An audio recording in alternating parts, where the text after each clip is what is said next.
दिल्ली घने धुंध से ढकी हुई है। राष्ट्रीय राजधानी में जहरीली हवा का प्रकोप जारी है। राहत पाने के लिए लोग उत्तराखंड के जंगलों और पहाड़ों का रुख कर रहे हैं। देखिए ये रिपोर्ट। दिल्ली घने धुंध से ढकी हुई है। राष्ट्रीय राजधानी में जहरीली हवा का प्रकोप जारी है।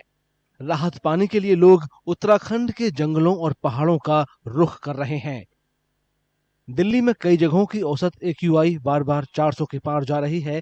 इसे प्रदूषण का बेहद गंभीर स्तर माना जाता है।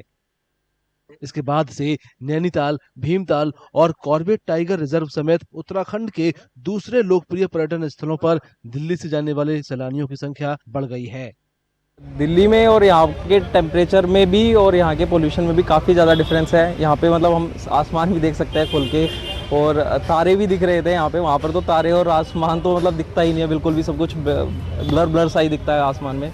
और टेम्परेचर में भी काफ़ी डिफरेंस है। मज़ा आया घूमने में। पहले हम नैनीताल भी घूम के आए, फिर भीमताल गए। दिल्ली से आए सैलानियों का कहना है कि कॉर्बेट पार्क में हवा बेहद साफ है। वहाँ AQI का स्तर इतना कम है कि विश्वास नहीं होता। दिल्ली के AQI का तो पूरे हिंदुस्तान को पता है कि उसके जो हालात सर्दियों में होते हैं। हम कॉर्बेट पार्क में आते हैं, इसीलिए आते हैं, हर महीने आते हैं, इसीलिए कि कुछ समय के लिए दिल्ली के प्रदूषण से मुक्ति पा सके। कॉर्बेट के अंदर, जंगल के अंदर जो AQI लेवल है वो 18, 19, 20, तो हम दिल्ली वालों के लिए तो सोच से परे हैं। होटल मालिकों ने बताया कि ज्यादातर सैलानी परिवार समेत कम दिनों की छुट्टियां मना रहे हैं, लेकिन कई लोग नैनीताल और कॉर्बेट पार्क के छोटे होटलों में 1 से 3 महीने तक की बुकिंग भी कर रहे हैं।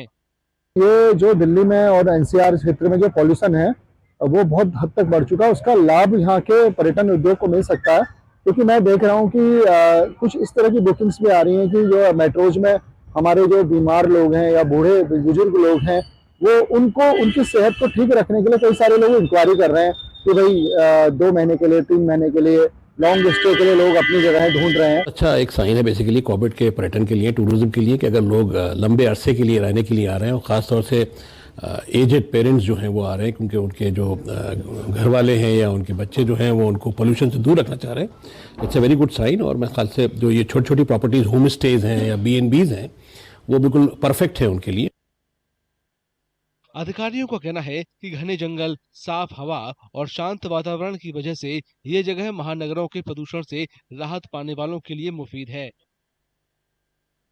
जब भी हमने देखा है कि आसपास के शहरों में, महानगरों में स्पेशली, जब जो एयर का जो क्वालिटी है वो घटती है या नीचे जाती है, तो कई लोग अपनी छुट्टी मनाने के लिए या अच्छा समय व्यतीत करने के लिए उत्तराखंड की ओर अग्रसर होते हैं। और कॉर्बेट टाइगर रिजर्व उसमें से जो है, यहाँ के जंगल बहुत अच्छे हैं, एयर बहुत प्योर है, उसकी वजह से काफ़ी लोगों का मूवमेंट जो होता है उधर की तरफ होता है। सोमवार को भी दिल्ली घने कोहरे की चादर में लिपटी रही। कई जगह AQI 498 तक पहुंच गया। ये गंभीर श्रेणी का ऊपरी स्तर था। दिल्ली में प्रदूषण बढ़ने से उत्तराखंड के पर्यटन स्थलों की अहमियत बढ़ गई है। यहाँ की ताजी हवा और साफ आबो हवा प्रदूषण से परेशान लोगों को मन लायक राहत पहुंचा रही है।